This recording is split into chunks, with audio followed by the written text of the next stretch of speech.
The German soldiers of the 6th Army's 71st Infantry Division approached the Volga River on the morning of September 13, 1942, with the confidence of men who had conquered most of Europe. Behind them lay the ruins of Stalingrad's western districts, buildings reduced to rubble by weeks of artillery bombardment and Luftwaffe bombing. Before them lay the final objective, the Volga River itself, the lifeline that connected the Soviet forces fighting desperately in Stalingrad to supplies and reinforcements from the eastern bank. Capture the riverbank, cut the Soviet supply line, and the city would fall. The German High Command had been promising the final collapse of Soviet resistance for weeks. This assault, commanders assured their troops, would be the decisive blow. The infantry advanced in assault formations, supported by panzer tanks and assault guns that had somehow navigated the devastated urban landscape. Their objective was a section of riverbank near the city center where Soviet forces still maintained a tenuous foothold. Intelligence reported that Soviet defensive positions were thinly held. Depleted rifle divisions that had been fighting without rest, running low on ammunition, cut off from effective resupply. The German troops expected fierce resistance as always from Soviet soldiers who seemed to prefer death to surrender. But they anticipated the numerical and firepower advantages that had characterized their advance through the city would prevail. What happened next defied everything the German troops understood about warfare. As they approached within a few hundred meters of the riverbank, the river itself appeared to erupt.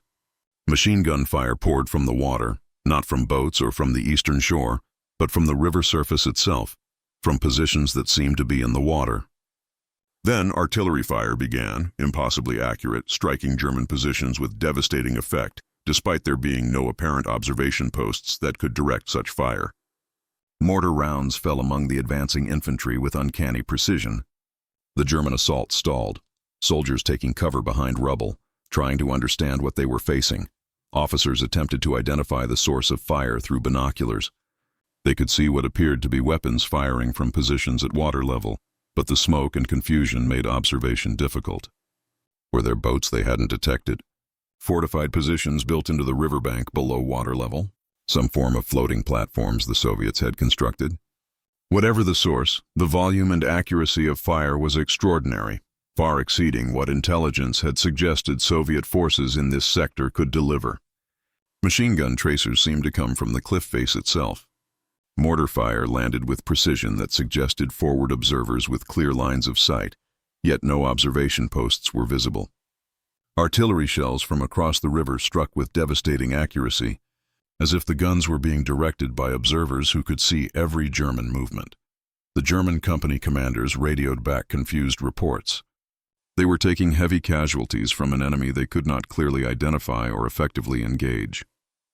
The attack was faltering not from lack of courage or determination, but from the practical impossibility of assaulting positions they could not see to destroy. The regimental commander ordered the attack to continue, assuming his subordinates were exaggerating the difficulty or had simply encountered a strong point that needed to be bypassed or reduced with heavy weapons. The German forces regrouped and assaulted again, this time bringing heavier weapons to bear. Artillery was called in to bombard the suspected Soviet positions along the riverbank. 105mm and 150mm howitzers fired hundreds of shells at the cliff face and the narrow strip of land between the ruins and the river. The Luftwaffe was requested to strike what were reported as fortified positions. Stuka dive bombers screamed down, releasing their bombs on the riverbank area. Explosions churned the earth, sent debris flying, obscured the entire area in smoke and dust. Yet when German infantry advanced again after this preparatory bombardment, the same phenomenon occurred. The moment they emerged from cover and began moving toward the river, devastating fire erupted from positions that appeared to be in or immediately adjacent to the water. German soldiers fell, struck by bullets from enemies they still could not clearly see. Machine gun fire swept the approach routes. Mortar rounds exploded among the advancing troops with uncanny accuracy. The assault broke apart, soldiers seeking whatever cover the rubble provided. Officers trying to understand how Soviet positions had survived the bombardment. One German lieutenant, writing in his diary that evening, described his confusion and growing dread. "We attacked the river today. We should have reached it. There are only a few hundred meters between our forward positions and the water. But we could not advance. They fire at us from the cliff itself, from positions we cannot see, even when we are 100 meters away. Our artillery pounds the area and achieves nothing. Our Stukas bomb it, and the Russians continue firing as if nothing happened. I have fought in Poland, France, and Russia for 3 years. I have never encountered anything like this.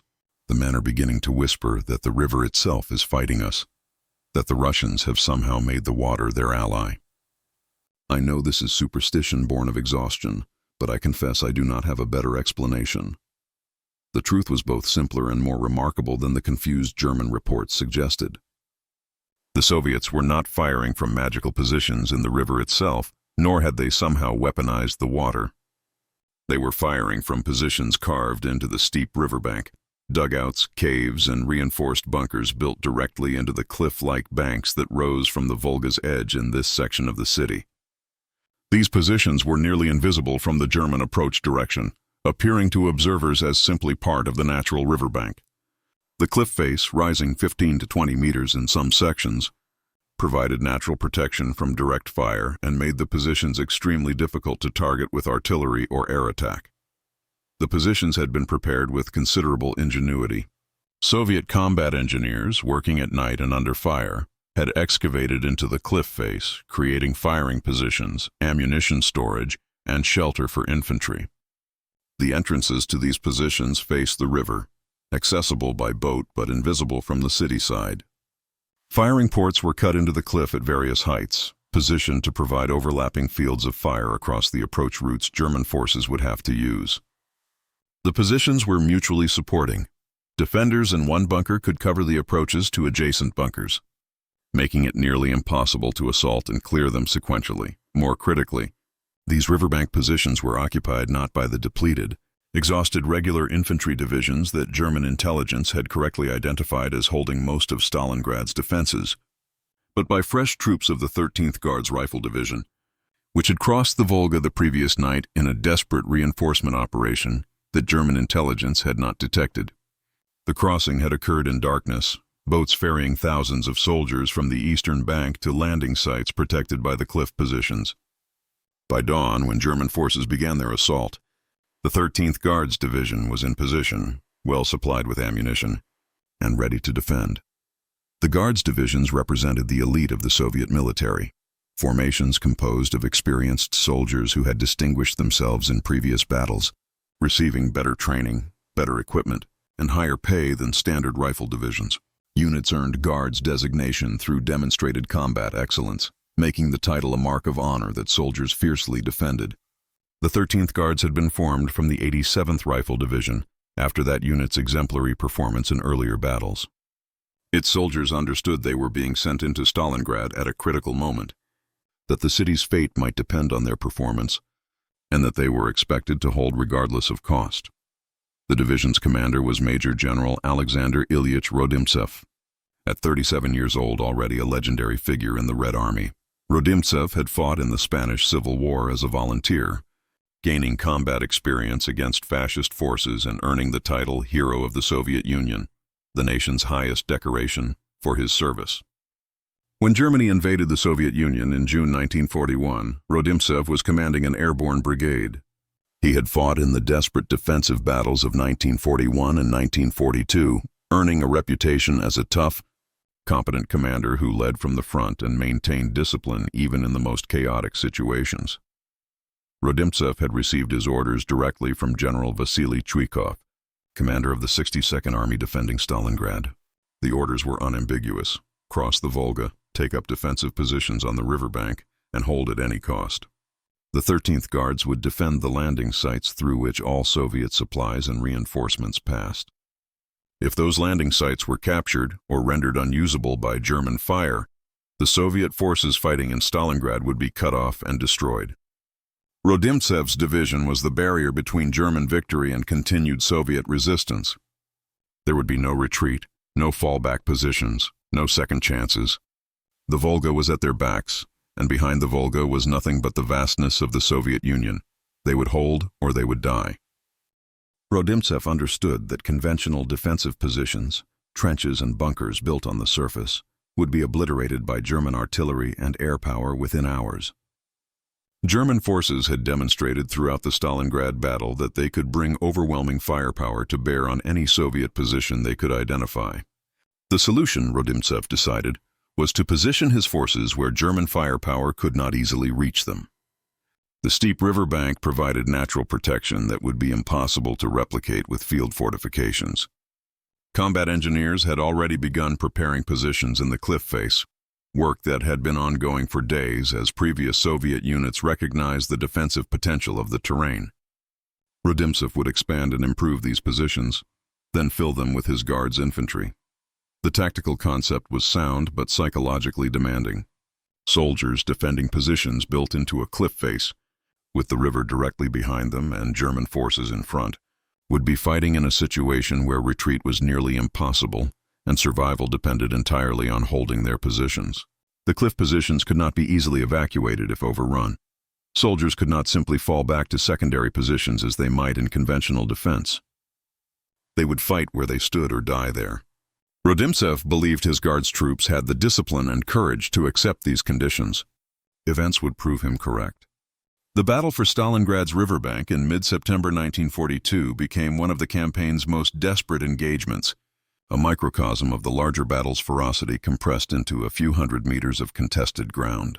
For the Germans, capturing the river was essential. It would cut Soviet supply lines, isolate Soviet forces still fighting in the city, and allow German forces to claim complete control of Stalingrad's ruins. For the Soviets, holding the riverbank was existential. Lose access to the Volga, and the armies fighting in the city would be destroyed within days. The fighting that developed was intimate, vicious, and conducted at ranges where soldiers could see each other's faces and hear each other's screams. The 13th Guards. Division's positions extended along approximately 500 meters of riverbank in the city center, focusing on protecting key landing sites, where boats could bring supplies and reinforcements across the Volga at night. These landing sites, wooden jetties that had somehow survived the bombing, stone embankments originally built for peacetime river traffic, and simple beaches where boats could be pulled directly onto shore, were vital infrastructure. Each landing site was defended by a company or battalion of Guards infantry, supported by machine guns, mortars, and anti-tank weapons positioned to cover the approaches. The riverbank positions themselves represented remarkable engineering achievement under nearly impossible conditions. Soviet combat engineers had worked primarily at night, excavating into the cliff face while under sporadic German artillery fire and the constant threat of German patrols. They had carved chambers large enough to hold infantry squads, with firing ports positioned to provide clear fields of fire across the rubble-strewn approaches. Ammunition was stored in smaller chambers cut deeper into the cliff, protected from direct hits. Some positions were connected by tunnels carved through the cliff, allowing movement between positions without exposure to German fire. The entrances to these positions faced the river, accessible via steep paths cut into the cliff face or by rope ladders that could be pulled up when not needed. The Germans faced a tactical nightmare attempting to assault these positions. Artillery fire from the German side either overshot into the river, where it accomplished nothing except creating spectacular splashes, or impacted the cliff face without penetrating to the chambers carved within. Direct fire weapons had extremely limited angles of engagement. Tanks could not depress their guns sufficiently to target positions built into the cliff face. Infantry attempting to approach close enough to throw grenades into the firing ports had to advance across open ground under fire from defenders who were protected and who enjoyed clear fields of fire across the kill zones they had carefully prepared. The only effective way to eliminate the cliff positions was infantry assault. Soldiers would have to advance to the cliff base under fire, then climb up to the firing ports while defenders shot at them from point-blank range, then clear each position individually with grenades in close-quarters combat. This was possible in theory, but extremely costly in practice. Every meter of advance came at the price of German casualties, and even when individual positions were captured, adjacent positions would immediately bring fire to bear on the captured location, making it nearly impossible to consolidate and hold. Adding to German difficulties were the Soviet artillery batteries positioned on the Volga's eastern shore, beyond the reach of German ground forces and difficult to suppress with counter-battery fire, given the distances involved. and the limited German artillery ammunition available after months of sustained combat. These artillery batteries, primarily 76mm divisional guns and 122mm howitzers, could deliver accurate fire on German assembly areas, approach routes, and any position where German troops concentrated for assault. Soviet forward observers positioned in tall buildings still standing in Stalingrad or in the forward cliff positions themselves could direct this artillery fire with devastating accuracy. The pattern of combat that developed was grimly predictable and enormously costly. German forces would assault, typically at dawn, hoping to use early morning light to their advantage. They would advance through the rubble of Stalingrad's destroyed buildings, moving from crater to crater, from collapsed wall to collapsed wall, working their way toward the river under fire. Soviet troops in the cliff positions would engage them with machine guns and rifles, inflicting steady casualties. As German forces got closer, Soviet mortar crews would bring fire down on the approaches. When German infantry reached within a few dozen meters of the cliff, Soviet defenders would throw grenades down from their positions, the explosions devastating in the confined spaces between rubble piles if German forces reached the cliff base, which required exceptional courage and usually resulted in heavy casualties. They faced the nearly impossible task of assaulting upward against defenders shooting down at them from protected positions. A few brave or desperate German soldiers might climb toward the firing ports, only to be shot at point-blank range or to have grenades dropped on them from above. Even when individual positions were captured through these costly assaults, Soviet counterattacks would typically reclaim them within hours. The Fresh Guards troops fighting with a ferocity born of understanding that losing the positions meant losing Stalingrad. The Soviet defense benefited from a continuous flow of supplies and reinforcements. The German forces could not entirely interdict despite their best efforts. Every night, boats would cross the Volga from the eastern shore, loaded with ammunition, food, water, and fresh troops. These crossing operations were extraordinarily dangerous. German artillery constantly bombarded likely crossing points, and searchlights would occasionally illuminate the river, allowing German machine guns to fire on boats caught in the light. Many boats were sunk or damaged during the crossing. Soldiers would arrive on the western bank exhausted from rowing under fire, sometimes bailing water from damaged boats while simultaneously trying to avoid German shells. Yet enough boats made it across to keep the cliff positions supplied and reinforced, allowing the defense to continue. Lieutenant Anatoly Mereshko, a staff officer in the 13th Guards Division, later described the nightly supply runs. The boats would leave the eastern shore in darkness, sometimes dozens at a time, spread across the river to minimize losses. We could hear German artillery firing, see shells exploding in the water. Some boats would simply disappear, hit directly and sunk with all hands. Others would arrive damaged, half full of water, with dead and wounded soldiers sprawled among the ammunition crates. But they kept coming. The boatmen knew that if they stopped, we would die. So they kept rowing night after night, crossing a river that had become more dangerous than any battlefield. The German troops attacking toward the river faced not just the immediate danger of Soviet fire, but also the psychological horror of a battle that seemed to have no end, no decisive moment, no victory condition that could be achieved. Every day they attacked. Every day they took casualties. Sometimes they captured buildings or positions, advancing a few dozen meters closer to the river. Then Soviet counterattacks would drive them back, and the next day they would attack again over the same ground, past the same dead bodies they had seen the day before, losing more men to achieve nothing lasting. One German soldier, a corporal in the 389th Infantry Division, wrote home in late September, "We have been fighting for the river for 2 weeks. We can see it so close that we could swim to it if the Russians were not there, but we cannot reach it. Yesterday we took a building near the water. Last night the Russians retook it. This morning we attacked again. Half my squad is dead or wounded. The river is mocking us. The Russians are phantoms. We shoot at smoke and shadows, and they kill us from positions we cannot see. I am beginning to believe we will never take this city, that we will all die here in this rubble trying to capture a river we can already see." The conditions in which both sides fought were barely survivable. Stalingrad in September 1942 was a landscape of devastation. Buildings reduced to shells, streets filled with rubble, the air thick with smoke and the stench of death. No intact structures remained near the riverbank. Water was scarce, food was limited, medical care was rudimentary at best. Soldiers on both sides suffered from exhaustion, dehydration, and wounds that in any other context would have required hospitalization, but here were simply bandaged and the soldiers sent back into combat. The Soviet cliff positions offered some protection, but were far from comfortable. The chambers carved into the cliff were cramped, dark, and poorly ventilated. Soldiers lived in these holes for days or weeks at a time, emerging only to fight or to retrieve supplies brought up from the landing sites. The constant German artillery bombardment, while largely ineffective at destroying the positions, created a nightmarish environment of noise and vibration. The psychological strain of living in these conditions while under constant threat was enormous. German forces attacking toward the river had even worse conditions in some respects.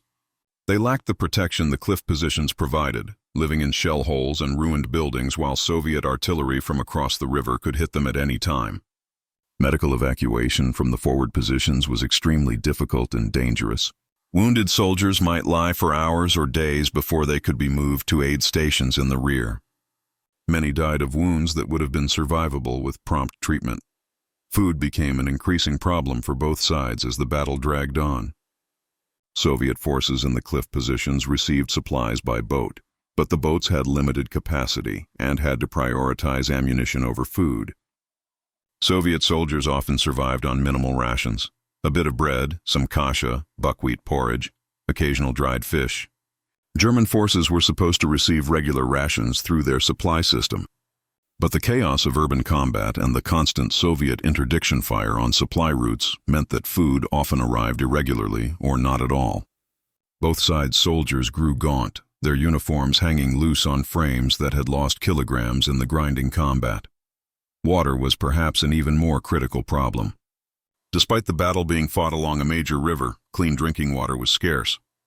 The Volga water near Stalingrad was contaminated with oil from bombed fuel storage facilities, with chemicals from destroyed industrial plants, and with the detritus of battle including human remains. German forces controlled no direct access to the river, depending on water brought forward in canisters from wells behind the front lines, wells that were often contaminated and always under Soviet artillery fire. Soviet forces could access the river but had to treat or boil the water before drinking, a time-consuming process requiring fuel and equipment that were in short supply. As September progressed into October 1942, the battle for Stalingrad's riverbank evolved from a tactical engagement into a contest of endurance and will. Neither side could achieve decisive victory in the conventional sense. The Germans could not completely eliminate Soviet resistance and reach the Volga, while the Soviets could not drive German forces back and recapture Stalingrad's ruins. The battle became attritional, each side feeding troops and resources into a meat grinder that consumed everything while producing no clear resolution. The German Sixth Army's situation was growing increasingly problematic. The army had entered Stalingrad with approximately 270,000 soldiers and had been reinforced during the fighting, yet the constant casualties were eroding its strength. Infantry divisions that had started the battle at near full strength were reduced to half or a third of their authorized personnel. The best assault troops, experienced NCOs and soldiers who had survived the fighting in Poland, France, and the first year in Russia, were being killed or wounded at rates that made replacement impossible. The soldiers replacing them were less experienced, less physically fit, and less motivated. The qualitative superiority German forces had enjoyed at the campaign's start was being ground away by weeks of urban combat. Ammunition, particularly artillery shells, was becoming a critical constraint. The German Sixth Army had fired hundreds of thousands of artillery rounds during the battle, expending stockpiles that could not be fully replaced given the logistical challenges of supplying an army at the end of a long, vulnerable supply line. Artillery commanders began receiving orders to economize ammunition, to fire only at the most critical targets, to accept that they could not deliver the massive preparatory barrages that had characterized earlier phases of the battle. This reduction in fire support made infantry assaults even more costly and less likely to succeed. The Luftwaffe, which had provided critical close air support throughout the battle, was also becoming less effective. Aircraft losses, maintenance problems, and the demands of supporting German operations across the entire Eastern Front meant that fewer aircraft were available for Stalingrad missions.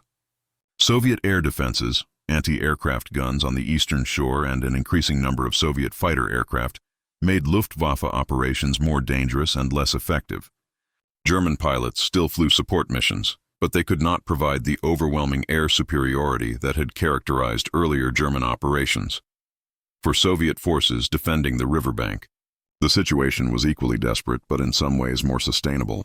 Soviet casualties were catastrophic. The 13th Guards Division alone lost approximately 80% of its strength during the first month of fighting.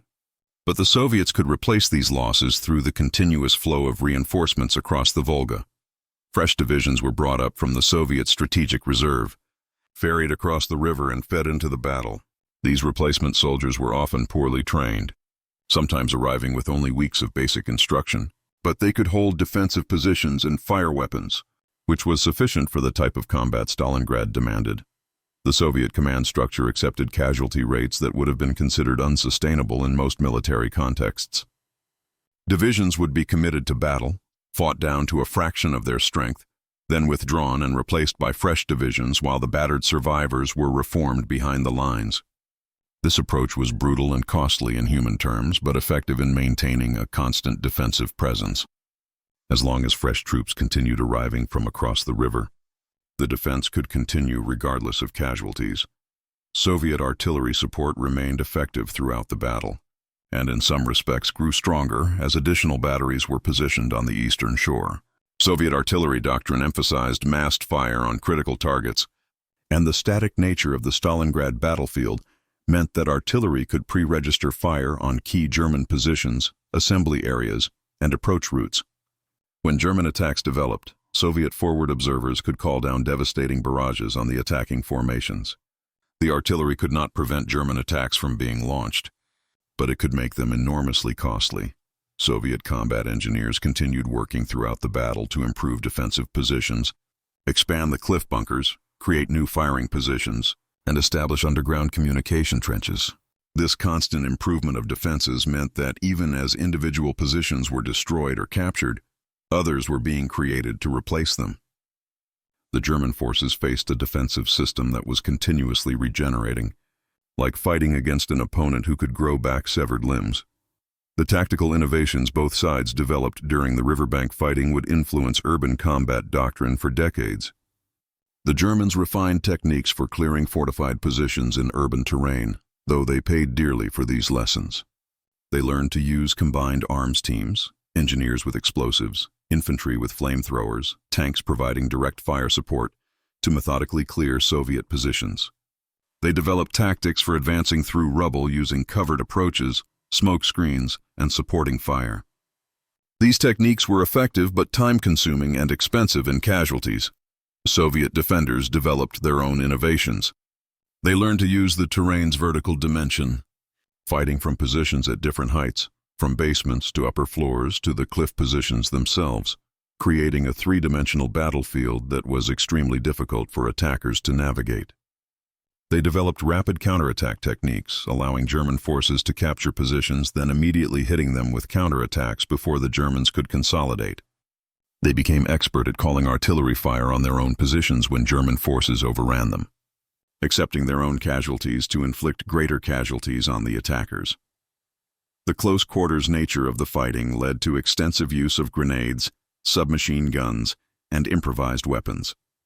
Soldiers on both sides carried bags of grenades, knowing that in the close confines of urban combat, grenades were often more useful than rifles.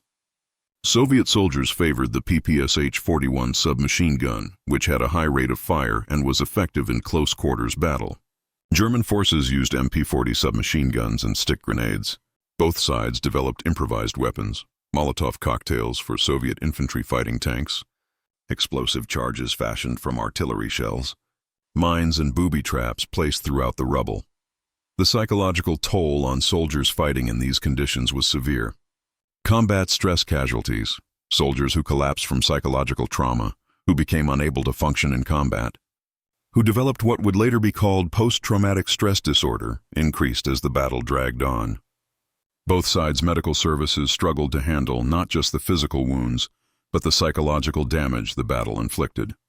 Many soldiers continued fighting despite symptoms of severe stress, driven by discipline, duty, fear of showing weakness, or simple inability to be evacuated from the combat zone. The experience of Lieutenant Wilhelm Hoffmann, a German soldier whose diary was later found, captures the psychological deterioration. September 1st, we have excellent positions and are firing on Soviet positions across the river. September 8th, 2 days of non-stop fighting. The Russians are defending every street and house. September 11th, our battalion is much reduced. There are more dead than living. September 13th, we are attacking toward the Volga. Surely the Russians must run out of men soon. September 16th, our company has been reduced to 40 men. The attack on the river has failed. We try again tomorrow.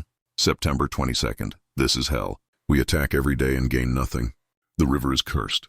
September 26th, I no longer believe we will win. This city is eating us alive. Soviet accounts similarly reflect the psychological strain, but often express a grimmer determination. A Soviet lieutenant wrote to his family, "We are defending positions carved into the cliff. The Germans attack every day. We kill them, but more come. Behind us is the river, and if we retreat into it, we drown. So we do not retreat. We fight where we stand. Many of my men are dead. I will probably die here too, but we will not let the fascists reach the river. Tell my children I died defending the motherland." The civilian population of Stalingrad, those who had not evacuated before the battle began, suffered terribly during the fighting. Thousands of civilians were trapped in the city, living in cellars and ruins, struggling to survive amid the combat. Both German and Soviet forces established some facilities for civilians, feeding stations, medical aid posts, but resources were limited and prioritized for military use. Civilians died from bombing, artillery fire, starvation, disease, and the simple inability to survive in a city that had been transformed into an active battlefield. The exact civilian death toll during the Battle of Stalingrad remains uncertain, but was likely tens of thousands. By late October 1942, the strategic situation was shifting in ways that would ultimately determine the battle's outcome. Though the soldiers fighting along the riverbank could not yet perceive these changes, Soviet High Command was secretly preparing a massive counter-offensive, Operation Uranus, that would strike German forces northwest and southwest of Stalingrad, aiming to encircle the German 6th Army. This operation was scheduled for mid-November and would require withdrawing some Soviet forces from Stalingrad to create the mobile groups needed for the encirclement operation. But the 13th Guards and other units defending the riverbank would remain in place, continuing to tie down German forces in the city while the encirclement developed. The German High Command remained focused on capturing Stalingrad, convinced that one more push, one more assault, would break Soviet resistance. Hitler personally ordered that Stalingrad be taken regardless of casualties, seeing the city, which bore Stalin's name, as a symbolic objective whose capture would demonstrate German dominance. This insistence on continuing the offensive despite mounting casualties and logistical problems would prove strategically disastrous. But in October 1942, German commanders still believed victory was achievable if they could just reach the Volga and cut off Soviet supplies. The fighting along the riverbank continued. Through October and into November 1942, neither side able to achieve decisive advantage. German forces launched repeated attacks, sometimes capturing buildings or positions, only to lose them to Soviet counterattacks.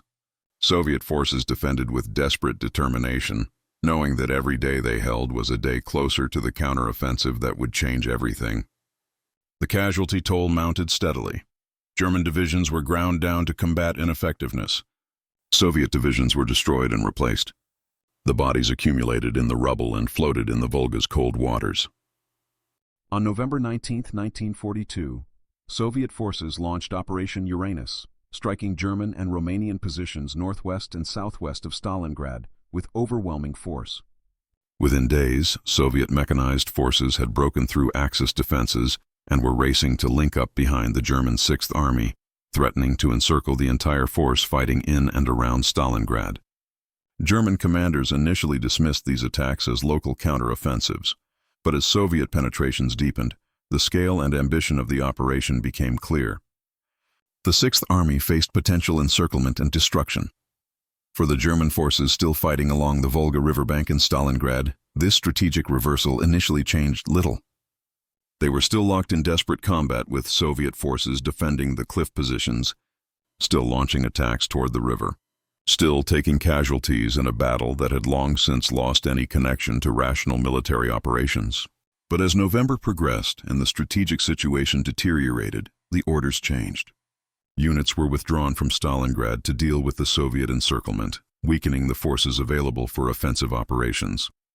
Ammunition supplies were redirected to dealing with the Soviet breakthrough. The attacks on the riverbank positions grew less frequent and less powerful. By late November, Soviet forces had completed the encirclement of the German Sixth Army. Approximately 290,000 German and Axis soldiers were trapped in Stalingrad and the surrounding steppe, cut off from supply and reinforcement except by air. The Luftwaffe attempted to supply the trapped army through an airlift, but the quantities required far exceeded what could be delivered. The Sixth Army began slowly starving, freezing, and running out of ammunition, fuel, and medical supplies.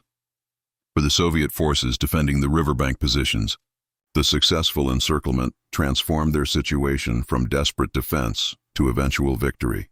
They were still under attack. German forces continued fighting even after being encircled, but the strategic pressure was reversed. Soviet forces could now be reinforced through the Volga crossings without the same urgency, while German forces faced declining strength and resources. The psychological shift was enormous. Soviet troops who had been fighting with their backs to the river, knowing that defeat meant death or capture, now understood that their survival had enabled the larger Soviet counteroffensive that was destroying the German Sixth Army. The 13th Guards Division, which had crossed the Volga in September with approximately 10,000 men, had been reduced to roughly 2,000 effectives by late November. These survivors had fought continuously for over 2 months, defending positions that German forces had attacked almost daily. They had witnessed the death or wounding of 80% of their comrades. They had lived in conditions that tested the limits of human endurance. But they had held. The riverbank positions remained in Soviet hands. The landing sites continued functioning, and Soviet forces in Stalingrad maintained their connection to the eastern shore. That connection, maintained at such terrible cost, had been essential to Soviet survival until the counteroffensive could be launched. General Rodimtsev, the 13th Guards commander, had also survived, though he had been wounded twice during the fighting. He remained with his division, refusing evacuation, directing the defense from headquarters positioned in the cliff bunkers alongside his troops. His leadership had been critical to the division's performance. Soldiers fighting in desperate conditions followed commanders they trusted, and Rodimtsev had earned that trust through shared danger and demonstrated competence. When the encirclement succeeded and it became clear that German forces in Stalingrad would be destroyed, Rodimtsev reportedly wept, not from joy at victory but from grief at the cost. Of the 10,000 men he had led across the Volga in September, 8,000 were dead or wounded.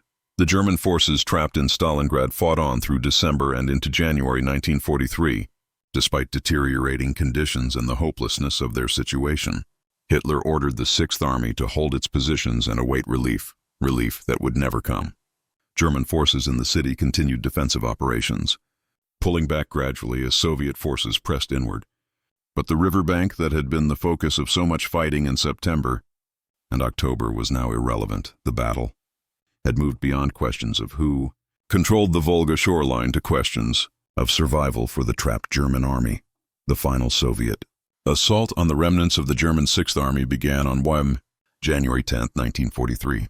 By this point, German forces were starving, freezing, and almost out of ammunition. The defensive positions along the riverbank that had cost so much blood to attack in September were now occupied by hollow-eyed German soldiers who lacked the strength to defend them effectively. Soviet forces advanced through areas that had been German-held for months, encountering surprisingly little resistance because the defenders were too weak to fight. On February 2, 1943, the last German forces in Stalingrad surrendered. Of the approximately 290,000 German and Axis soldiers encircled in November, roughly 91,000 survived to enter Soviet captivity. The remainder had been killed in the fighting or had died from wounds, disease, starvation, or the brutal winter cold.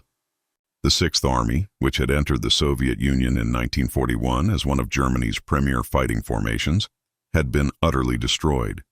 The Battle of Stalingrad, which had begun as a German offensive operation in August 1942, had ended as the deadliest battle in human history and a catastrophic German defeat.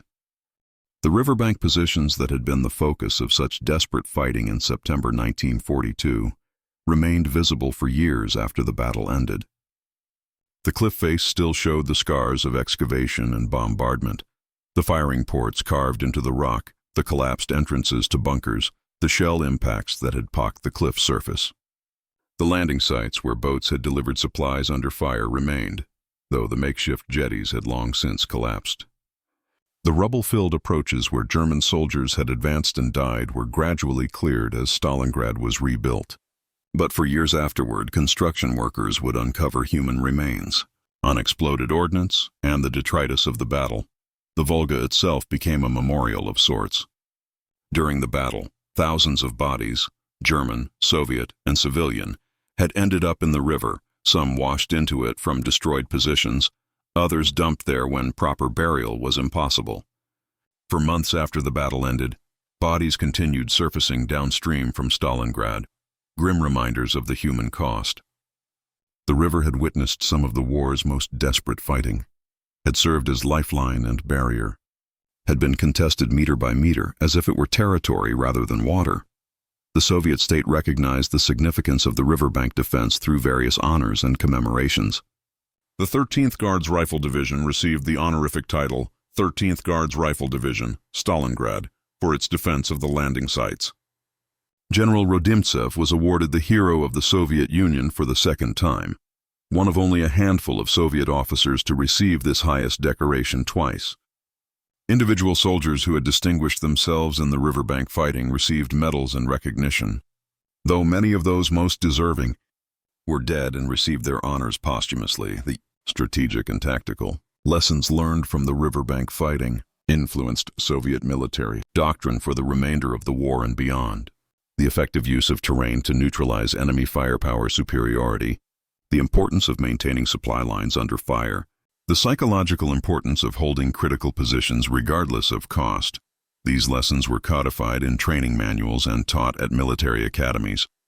Soviet officers studied the Stalingrad riverbank defense as an example of how inferior forces could defeat superior ones through proper use of terrain, determination, and tactical innovation.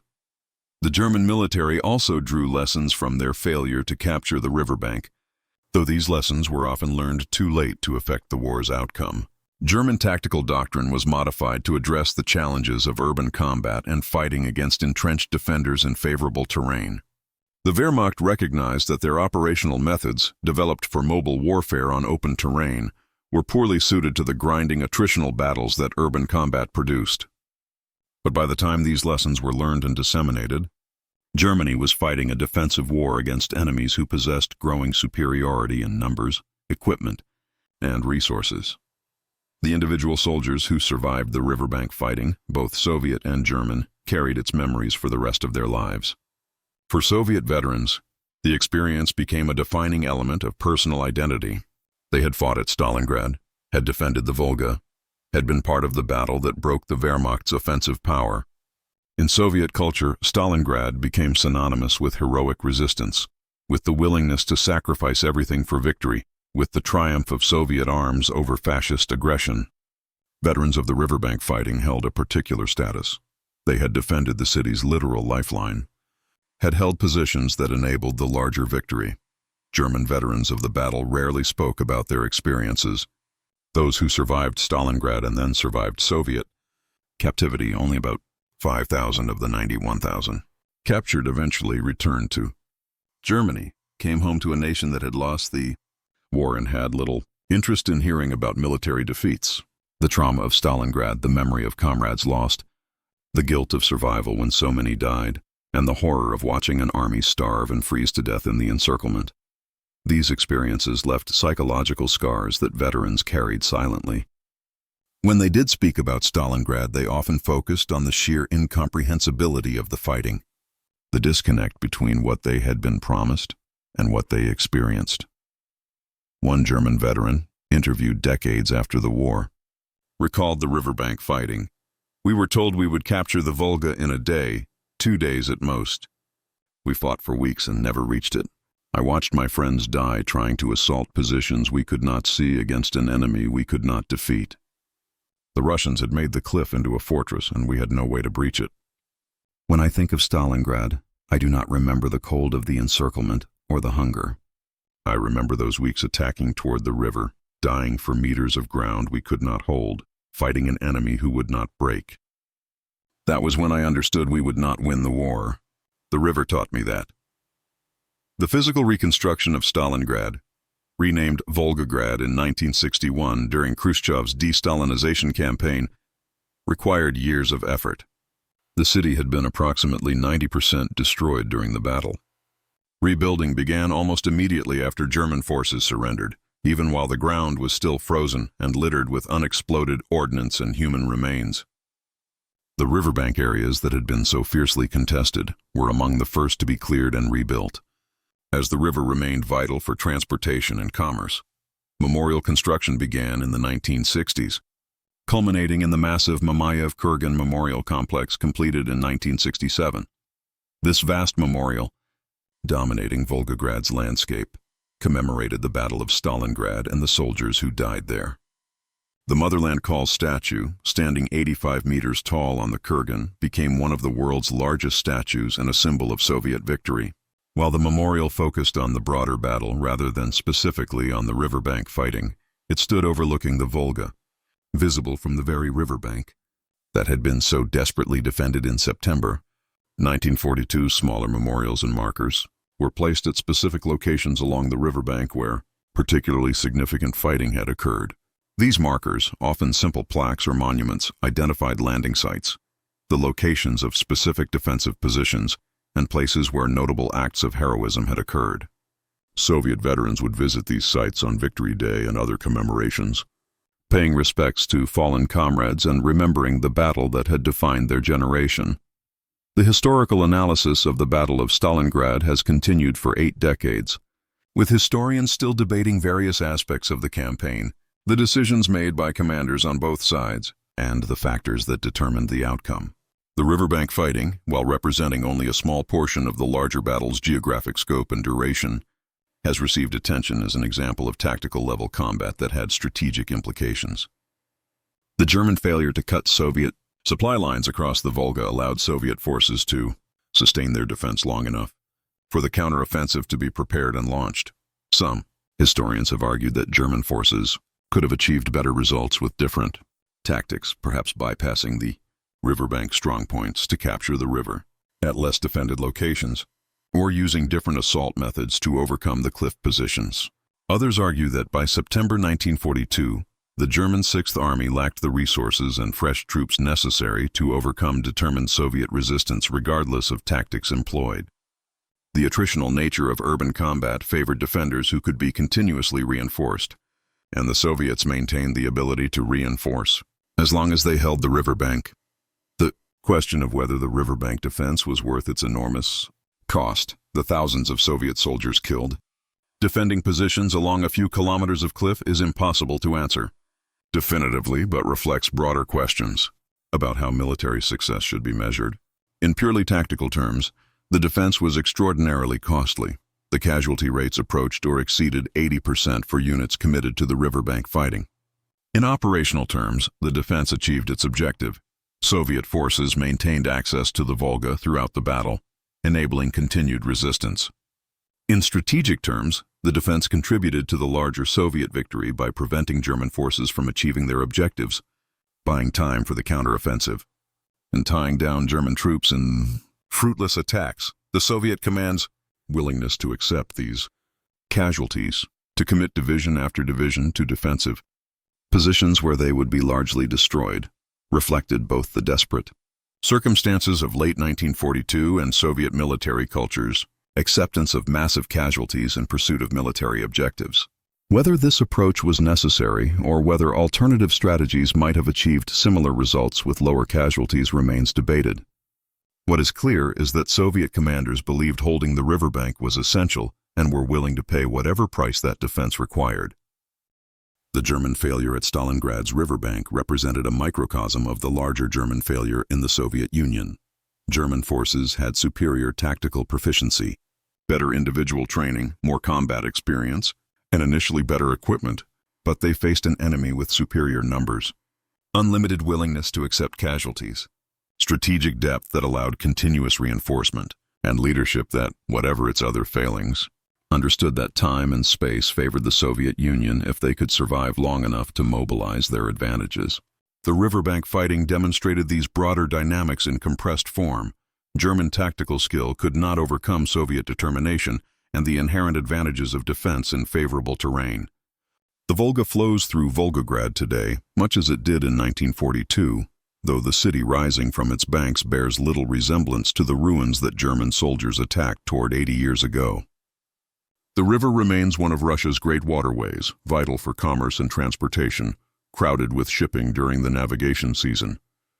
Tourists visit Volgograd to see the memorials, to walk the riverbank promenade, to climb Mamayev Kurgan and stand before the Motherland Calls statue. Few realize that the ground beneath their feet was once among the most contested territory on Earth, that the cliff face that seemed so natural was carved by combat engineers into fortress positions, that the peaceful river before them was once crossed nightly by boats carrying soldiers who had perhaps days or hours left to live. The veterans are nearly all gone now.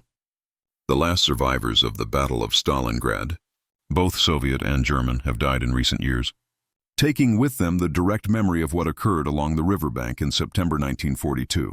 What remains are the historical records, after-action reports, unit histories, personal accounts, and the physical evidence preserved in museums and archives. These sources allow reconstruction of the battle's events, but they cannot fully convey the experience of soldiers who fought there, who lived through conditions that tested human endurance to its limits, who witnessed horror that defied description. The river that seemed to fire back at attacking German soldiers was, of course, not magical or supernatural. It was simply a river, flowing as it had for millennia. But the cliff face rising from that river had been transformed by human ingenuity and desperation into fortress positions that gave Soviet defenders critical advantages, allowing them to inflict casualties far out of proportion to their numbers, and to hold positions that by conventional military analysis should have been quickly overrun. The Germans who attacked these positions experienced something that seemed impossible: an enemy who could not be suppressed by artillery, who could not be outflanked, who would not surrender, and who maintained the ability to bring devastating fire to bear from positions that appeared to be part of the landscape itself. The horror that froze German troops was not supernatural terror, but the rational fear of soldiers who understood they were being asked to assault positions they could not overcome, that each attack would cost lives while achieving nothing, that victory was impossible yet retreat was forbidden. It was the horror of being trapped in a battle that made no sense, where courage and skill were insufficient, where following orders meant death without purpose. German soldiers had experienced fear before. They had fought in Poland, France, and across the Soviet Union. But the riverbank at Stalingrad confronted them with something different. Not just danger, but futility. Not just a strong enemy, but an apparently insurmountable defensive position that consumed attackers without being consumed itself. For Soviet defenders, the experience was different, but equally extreme.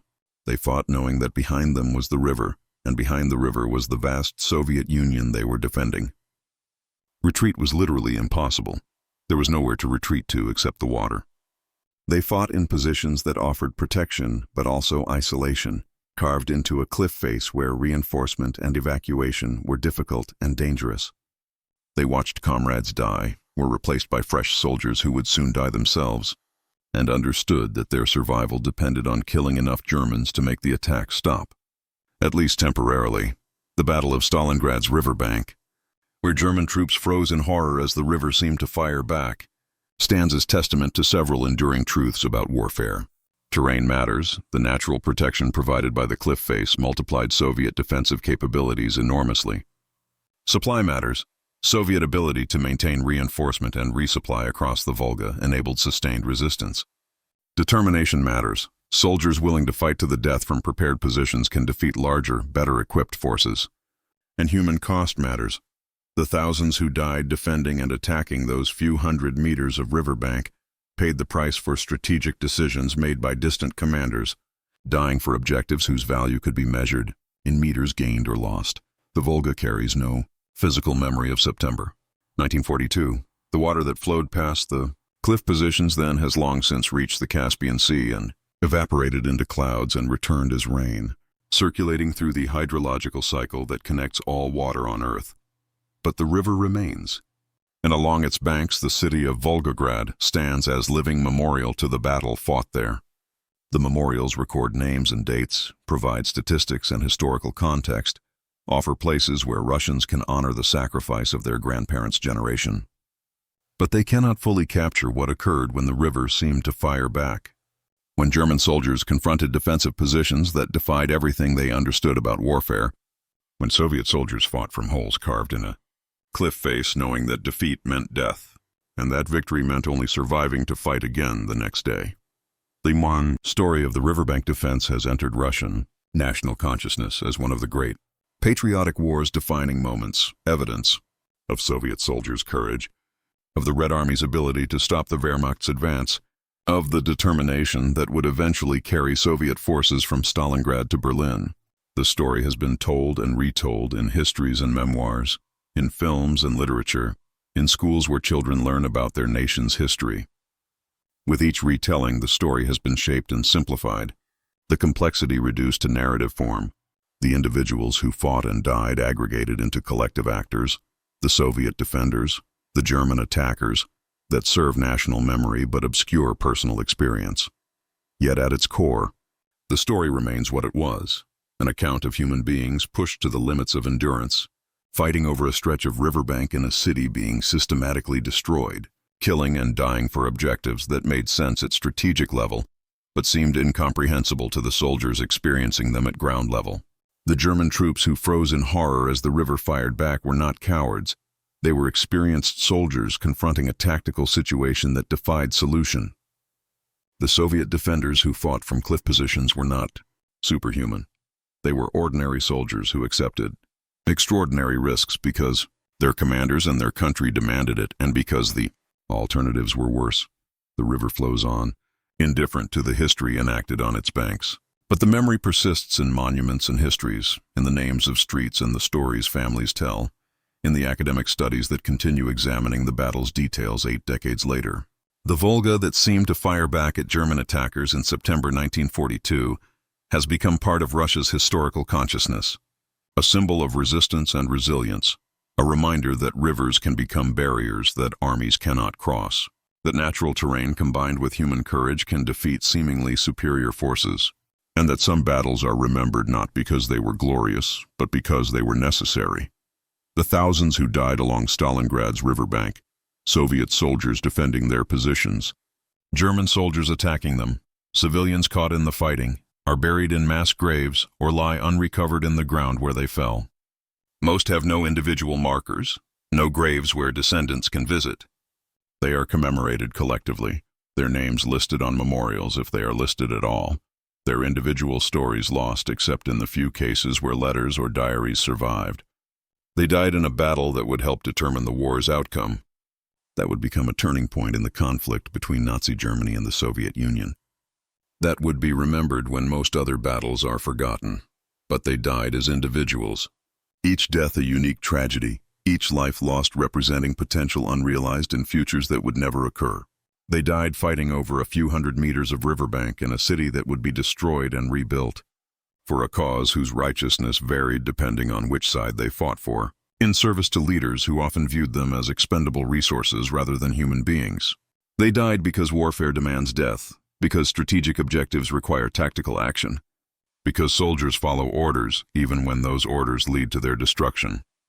The river that seemed to fire back has become a metaphor, a story that captures imagination because it suggests something impossible, that nature itself resisted German aggression, that the land and water of the Soviet Union fought alongside its soldiers. The reality was more prosaic but no less remarkable. Skilled engineers transformed natural terrain into fortress positions.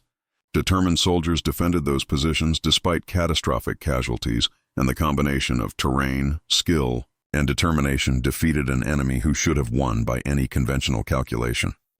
This is the legacy of the riverbank fighting at Stalingrad.